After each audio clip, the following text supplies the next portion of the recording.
Hello everyone, welcome to SemiNewsTech, the channel that gives you the best tech news half the time. This series is the real tech news, which if you can't tell from the title is really real and has totally legit coverage of legit articles. Thus you can definitely find them linked in the description.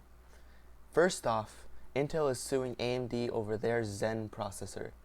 AMD finally leaked a photo of the processor running during that famous AMD Zen versus 6900K Blender benchmark.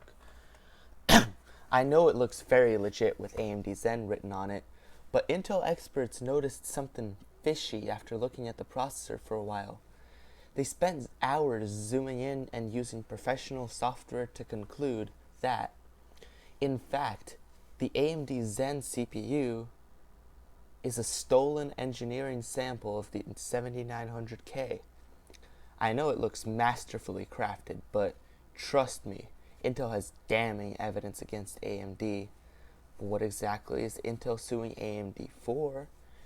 It turns out that they are suing AMD for stealing such an early sample and not showing the newest performance numbers. Because, after all, they don't want to ruin their image or anything. Well, anyways, AMD only recently stole this processor.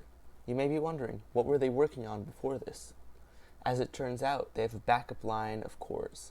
We don't have much specs yet, but there is one leaked photo from some Buddhist's computer in Japan. Now you can't really make out, but upon further zoom we can see that little AMD Zen label on it. Now unfortunately we do not know the specs of this monster, but we can see that his computer seems to be kinda working to keep up, so we can only assume that it is running the latest technology available. Wait, Windows 10 has spinning balls of death now? I guess I understand the name now. Zen is designed to run extremely slowly to allow Buddhists time to meditate while they use their computers. I mean, after all, Zen is a Japanese school of Mahayana Buddhism emphasizing the value of meditation and intuition. Thus it teaches Buddhists to meditate when computers get rough. Well, on a completely unrelated note, we have a pilot crashing while playing Pokemon Go. I guess you really gotta fly to catch those Pidgeys. Guess it's more important to finally hit the circle with your Pokeball than to fly smoothly. In response, the survivors of the plane crash are suing the creators of Pokemon Go for allowing there to be Pokemon in the middle of nowhere 30,000 feet in the air. And now what? Another plane crash. I guess it's not really safe to travel while our pilots are hooked on video games. I mean, what can I say? Do we wait for video games to not exist? I mean, that is going to happen pretty soon when Skynet takes over. It doesn't really want us to abuse computers and use them for entertainment. But this time we have good news. The plane only had 2 occupants in it, so it's not as tragic as our previous story, but nonetheless. So you may be wondering, how did the pilot crash this time? He was testing a new flight simulator using the HTC Vive, which is supposed to make flying more exciting. Here's the concept. Basically, a pilot takes a plane, lifts it into the air. When he's in the air, he takes the HTC Vive on, and it generates the graphics in any place he wants it to be. So he can be pretty much imagining whatever he wants, but it is supposed to tell him whether he's nearing the ground so that he doesn't crash. I guess there were some glitches to work out, and there seemed to be some input issues as well.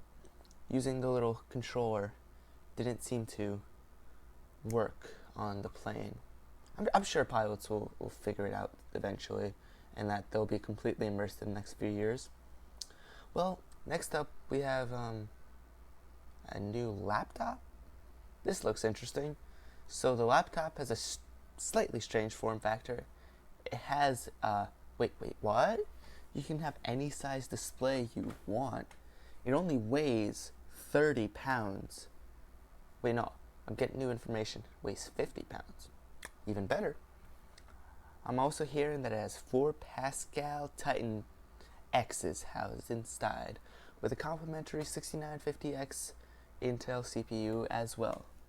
I mean, can you believe it? Such good hardware in such a tiny form factor. I cannot imagine how they did all this, but I know that is what I want in my backpack now. So there seems to be another revision. Seems to not have a battery. I guess they finally realized that gaming laptops don't work on batteries. They kind of decided to omit that completely so that they could house 4 Titan X's instead of a battery. Next up, we have the magnificent Samsung Gear S Active, featuring, and I can't believe that they are putting this on our wrists, a 16 centimeter display.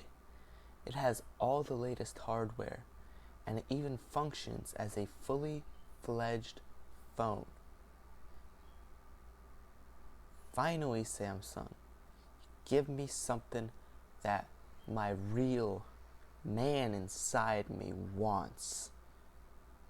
My only complaint is that this watch is not big enough. I need someone from the opposite end of the stadium to be able to see what time it is. So Samsung, you still got some room to grow. Well, that is all for today. Goodbye.